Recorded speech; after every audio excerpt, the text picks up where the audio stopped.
Sa seryeng ito mga katinagalog ko, ikukwento ko sa inyo ang bawat mga nakatagong kasaysayan sa likod ng mga sinaunang Seven Wonders of the World.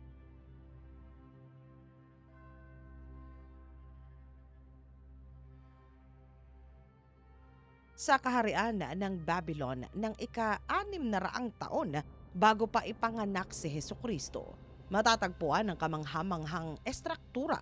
Kilala ito sa katawagan na ang Hanging Garden of Babylon. Ayon sa lumang kwento na nabuo ang estrukturang ito dahil sa labis na pagmamahal ng noon ay ang hari na si Nebuchadnezzar II sa prinsesang si Imitis ng Medea. Ang haring ito ay napag-isa ang mga kaharian ng Babylon at ang kaharian ng Medea. Nang matapos ang kanyang tila walang katapusang pakikibaka, makamit lamang ang pagkakaisa. Bumalik itong muli sa kanyang kaharian. Dala-dala ang prinsesa ng Medea. Agad nito siya na pinakasalan at ito ay ganap na naging reyna ng mga Babylonian. Masaya man ang lahat sa una hanggang sa napansin ng hari na tila ba tumatamlay ng paunti-unti ang kanyang reyna. Ayon sa kanyang mga tagapayo na hinahanap-hanap ng reyna ang kabundukan na kanyang kinalakihan at pinanggalingan.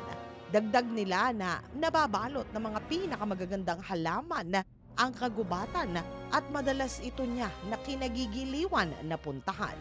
Ngunit ang Babylon ay isang napakalawak na kapatagan at walang matatagpuan na maganda at mga makukulay na mga halaman. Kaya naman upang maibsan ang kalungkutan na dinaranas ng reyna, agad na ipinagutos ng hari na si Nebuchadnezzar II ang pagtatayo ng mga namumukod-tanging estruktura.